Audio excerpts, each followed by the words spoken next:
जैसलमेर के 50 गांव के लोगों ने चुनाव से ठीक पहले मतदान का बहिष्कार किया है। इन 50 गांव में करीब 20,000 वोटर हैं, जिनके प्रतिनिधियों ने बैठक कर मतदान बहिष्कार का ऐलान कर दिया।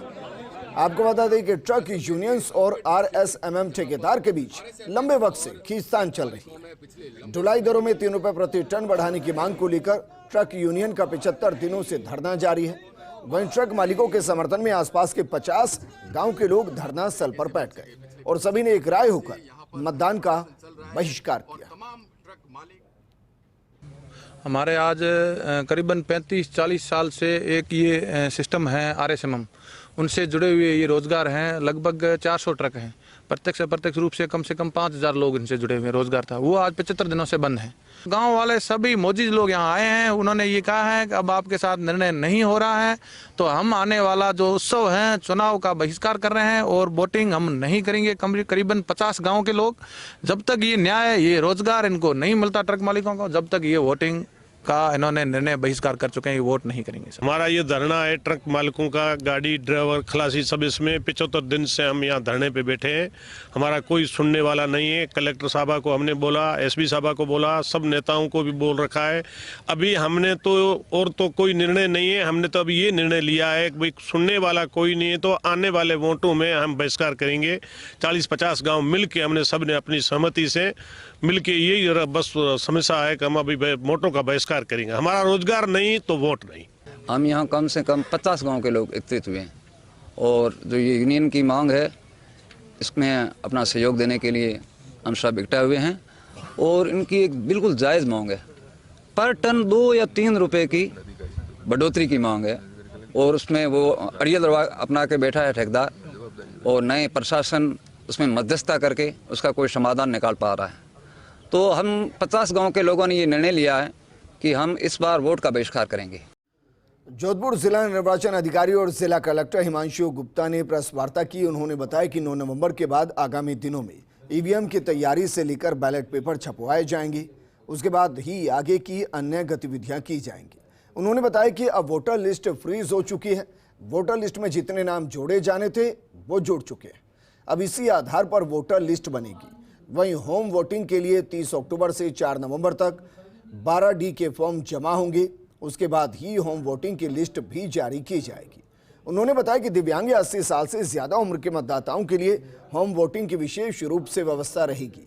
इस बार वोटिंग में करीब 25,000 कर्मचारी ड्यूटी पर तैनात रहकर मतदान कराएंगे। साथ ही कुल 2,611 बूथ अभी तक निर्धारित किए गए।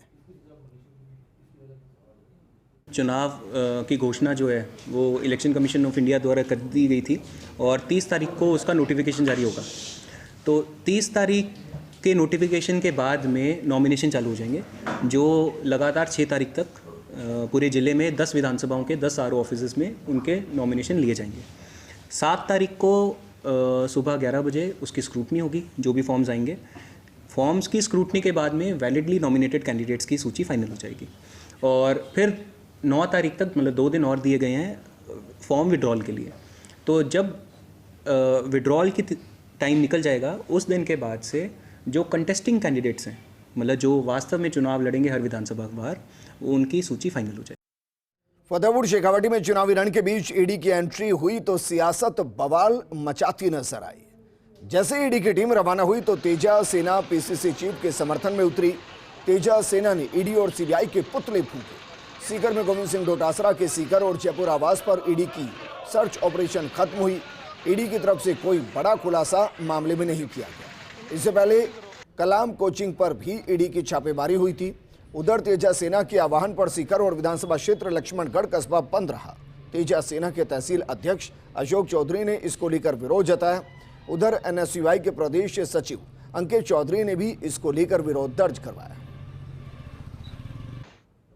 जो कल आदरणीय गोविंद सिंह जी डोटासरा के घर पर ईडी के द्वारा छापा मारा गया, वो बहुत ही गलत तरीके से मारा गया। चुनाव का माहौल है और इन चुनाव के माहौल में बिगाड़ने के लिए उन्होंने ये किया।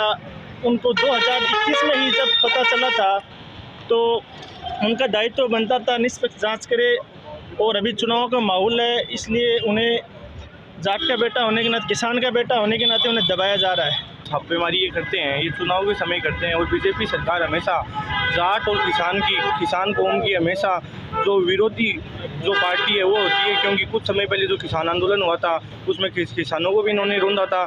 जो हमारी जो बहन बेटियाँ थी, किसान की बेटियाँ, जाट की बेटियाँ, जो पहलवान थी हमारी हरियाणा की, उनको भी इन्होंने इसी प्रकार रोंदा था। और अब ये जो चुनाव के समय कोई किसान का बेटा, जाट का बेटा जो आगे बढ़ रहा है, उसको दबाने के लिए, उसकी आवाज़ को दबाने के लिए ये सब कुछ कर रहे हैं। लेकिन एक किसान का बेटा कभी भी इन तुच्छ हरकतों से कभी भी पीछे नहीं हटेगा।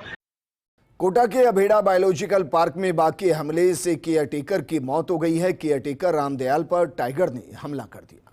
घायल अवस्था में उसे अस्पताल ले जाया गया तो चिकित्सकों ने मृत घोषित कर दिया। रामदयाल की गर्दन सहित शरीर के अन्य हिस्सों में गंभीर चोट के निशान मिले। हादसे की सूचना मिलते ही वन्य जीव विभाग के आला अधिकारी मौके पर पहुंचे। मृतक का शव MBS अस्पताल के मोर्चर में रखवाया गया।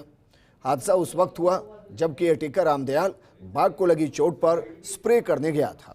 जैसे ही रामदयाल ने हमेशा की तरह एनक्लोजर में प्रवेश किया तो बाघ ने अचानक हमला बोल दिया। DCF सुनील गुप्ता ने बताया कि रामदयाल काफ़ी समय से केयरटेकर थे।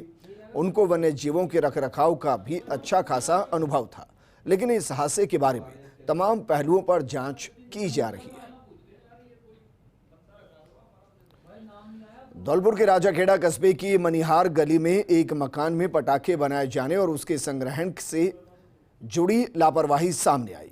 लापरवाही के चलते अचानक से विस्फोट हो गया, जिसमें किशोर और किशोरी घायल हो गए। एक व्यापारी का पुत्र भी उसी वक्त नीचे गुजर रहा था, जो विस्फोट से दीवार की ईंट गिरने से घायल हो गया। मुख्य बाजार के बीच स्थित मनिहार गली अवैध देशी पटाखों के निर्माण के लिए जानी जाती है, जहां दीपावली से पहले बड़ी मात्रा में देसी पटाखे घर घर बनाए जाते हैं।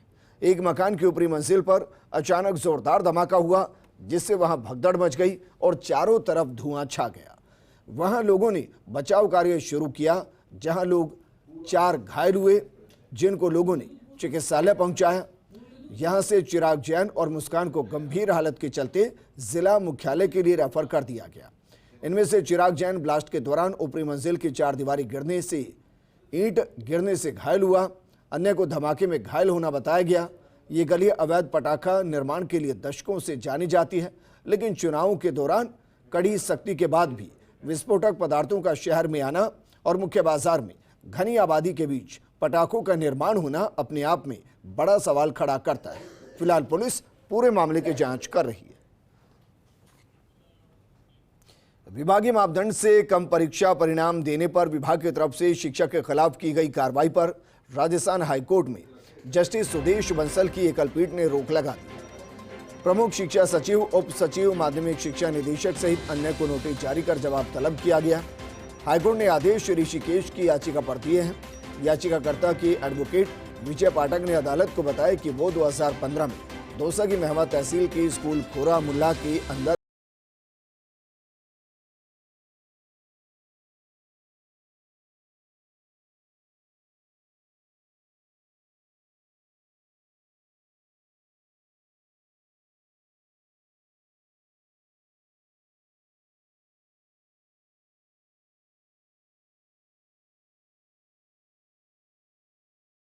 दी गई। याचिका में कहा गया कि हर छात्र का पढ़ने का स्तर एक जैसा नहीं होता। कम परिणाम के लिए दोषी ठहराकर दंडित नहीं किया जा सकता। झालावाड़ पुलिस ने रकम दोगुना करने का झांसा देकर करीब 30,30,000 रुपए ठगी करने के मामले में कार्रवाई की। जिले की झालरापाटन पुलिस ने आरोपी कब्बू और अज्जू मोहम्मद भवानी मंडी सहित रानी निवासी झालावाड़ को गिरफ्तार किया। साथ ही 21,90,000 रुपए बरामद भी कर लिए। इनके साथी फिरोज की तलाश की जा रही है।